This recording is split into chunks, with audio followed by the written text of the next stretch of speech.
Desire to be like a science teacher? I guess that's kind of what I do in a sense, Yeah. you know. But yeah, I enjoy science, and I enjoy trying to find ways to make it more accessible to people, make it more interesting. Because I mean, the core of most science is actually very interesting stuff. It's just that it's armored with this language and stuff, you know, that keeps most people, you know, out of it. You know, and you know, in general, most subjects are like that. They kind of come up, even in university settings, they wall off geology from biology, from chemistry, from physics. When in fact, there are a lot of really interesting stuff between the different subjects. You know, and each field has its own kind of language.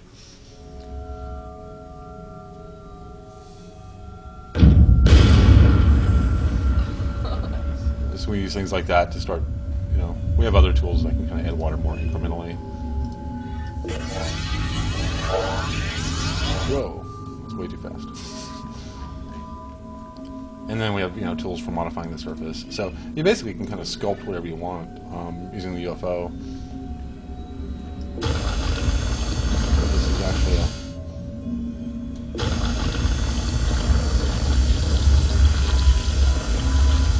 raised land tool.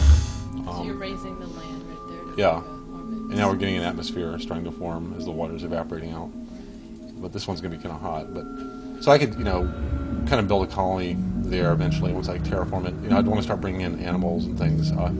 Here's a world that's already got wildlife living on it, but no civilization.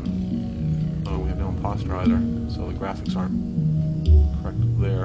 Some of the worlds are going to be realistic. Now, is this one that's been generated or one that you went and hand? This is one that was generated. So we have a wide variety of algorithms that will generate very different looking planets. You know, some very, you know, realistic, some a bit more kind of fantastic, like this one. So what will you like be doing on each of these planets? What's the gameplay at that point? It depends on what level the planet's at. If it's a wild planet like this, I might be using it to collect specimens, you know, that I can use to then populate other planets, or even trade with alien races. I might be playing the uplift game, you know, where I can actually use a monolith to make some of these guys intelligent eventually. Do you actually have a monolith that you dropped down? Yeah. So I can abduct this guy, and now he'll go in my cargo bay, and I can use him, you know, for, you know, breed stock in another world, or, you know, plants or whatever. So one of the special things that we can in fact get is the monolith, you know, that we can use to then. But right now it's a little too big. Let's see if it still works.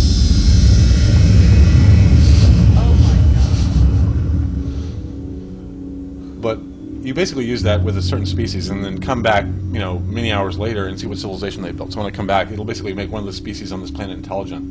And then when I come back to this planet, there'll be cities and vehicles and all this that species is built. And so at that point, they'll probably be worshiping me too. So if I encounter like a tribal planet, I can actually get them to worship me, you know, by doing things that have kind of amazed them. And which has, you know, impacts later in the game. You know, if these guys worship me, then they're like kind of a very strong colony. But this is just my home system. If I pull back to the interstellar,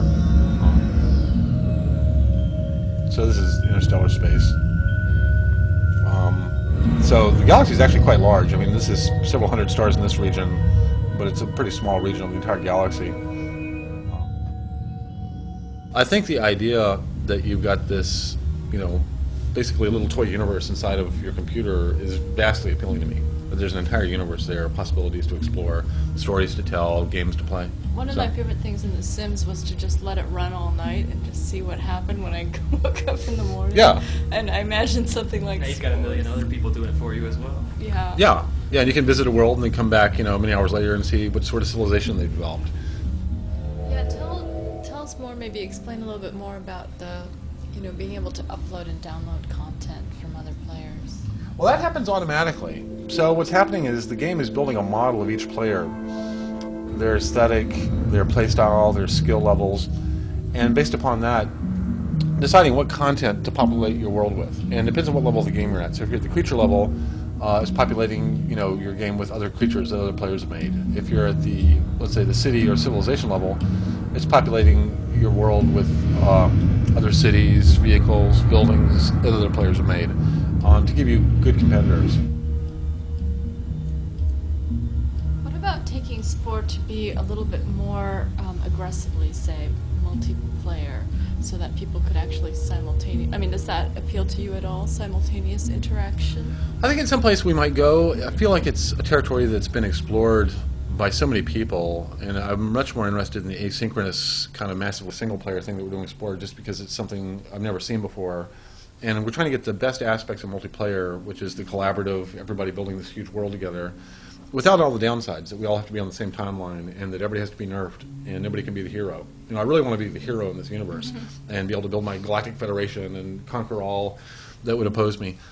And at the same time, I don't want to be coming to all these planets, that are basically offline because the player's not online, and so 95% of the planets would be closed, So multiplayer games have a lot of inherent limitations that I'm interested in exploring a way to get the benefit without the limitations.